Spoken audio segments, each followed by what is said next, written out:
Howdy Desperados. Your time is valuable, so let's jump right in. In this video, I'm going to be showcasing the unique weapons of the Barren Lands, as well as showing you where to find them. Please note that the majority of the paths I take in this video are pre-cleared, and that due to the Barren Lands being a rather large map, I will be shifting my start point a few times throughout the video. Most weapons have multiple generation points, so be on the lookout for alternate spawn locations. Here's a rough map and timestamps in case you lose your way. Starting with the melee weapons.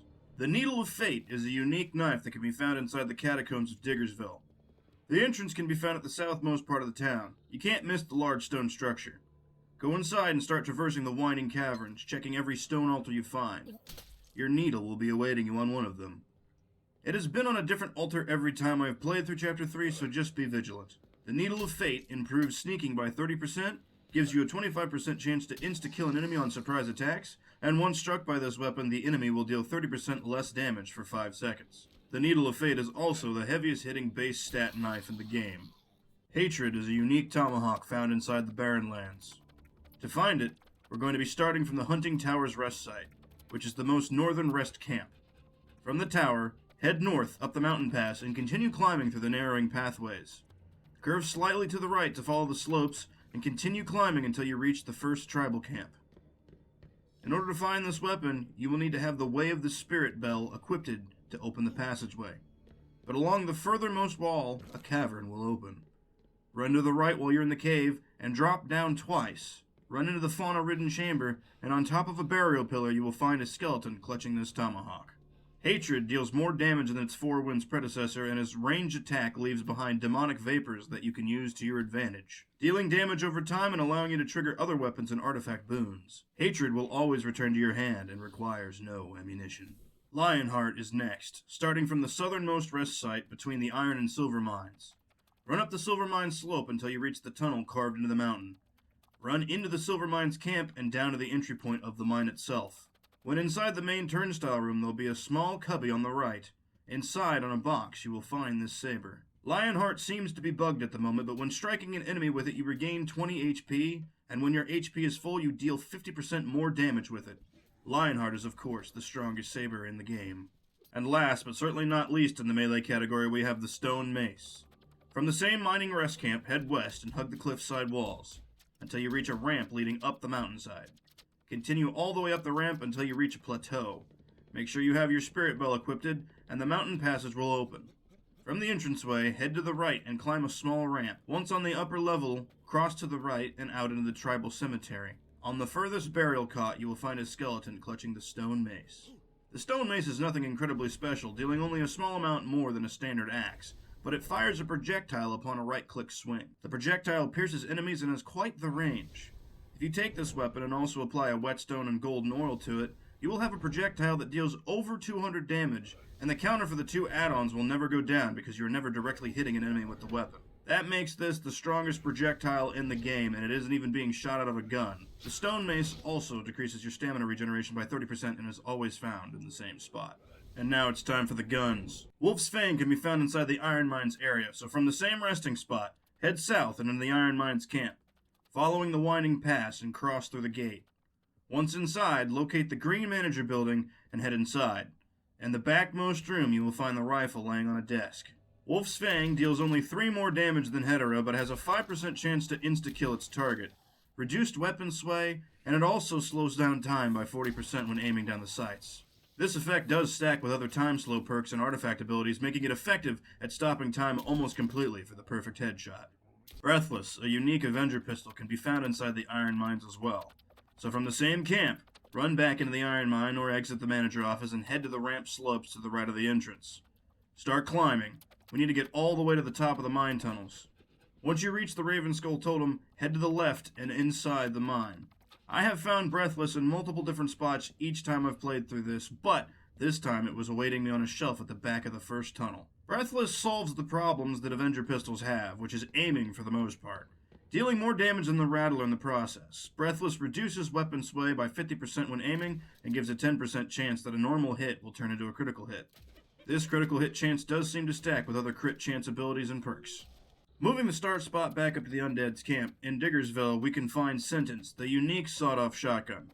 From the Undead's camp, head into town and cross by the carriages. Follow the railroad till you reach this box of a building. Head upstairs, and inside the vault on the first door, you will find this shotgun.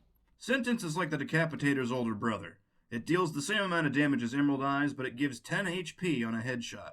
And, while standing in demonic vapors, your critical hit chance goes up by 50%, which does stack on top of other crit chance abilities. If you want to be rid of this shotgun, you'll have to die or drink a purple revival potion. Switching up our starting point again, we're headed after Spite. From the tracks at the ending of the Diggersville settlement, head to the right into the large pool of blood. On the island at the center, you will find this unique bow.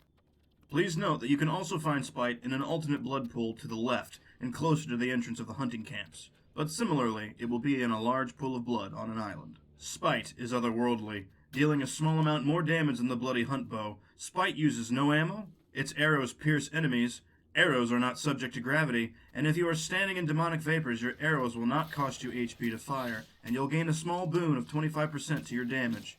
But if you're not in their vapors, arrows will cost 5 hit points to fire.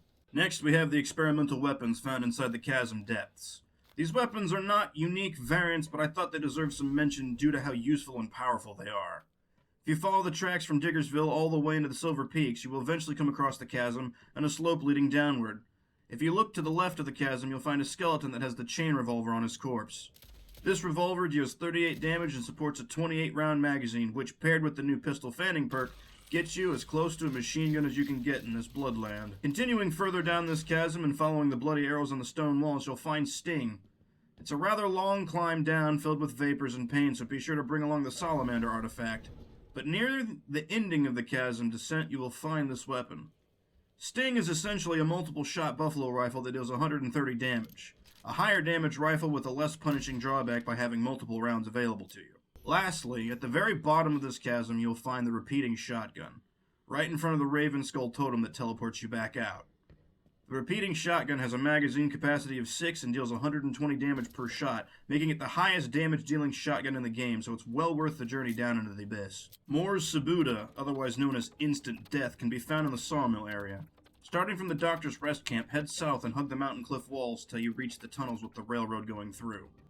Pass through the tunnel and into the sawmill area. The Crossbow has a chance to spawn in the furthest buildings of this area. I found it in multiple different spots, but this time it was in this small building upstairs on a crate. Moore's Subita gives 50% more damage on a headshot and a 25% faster reload speed.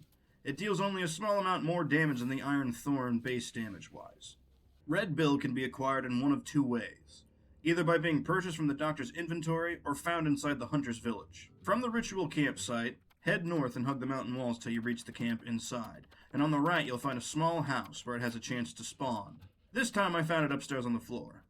Red Bill deals 140 damage a shot, making it stronger than your other buffalo rifles, and heals the wielder for 40 HP if you land a headshot. The last weapon in the Barren Lands is the Call of the Abyss, a unique version of the previously mentioned Sting rifle. Dealing 155 base damage, it gives a 10% chance a normal hit turns into a critical hit, reduces weapon sway by 50%, and increases headshot damage by 25%. This, coupled with the Powderhorn artifact, and you become a simple, unstoppable killing machine in most situations. This rifle can only be purchased from the Undead, and it does cost $18,000, though. There you have it, all the unique weapons of the Barren Lands, and the strongest ones yet. I was only able to play through Chapter 3 a few times, so it is possible I missed something. If that's the case, please let me know down in the comments below. I have other guides dropping with this one as well, featuring the Barren Lands, so be sure to check those out if interested. Thanks so much for watching. Happy hunting.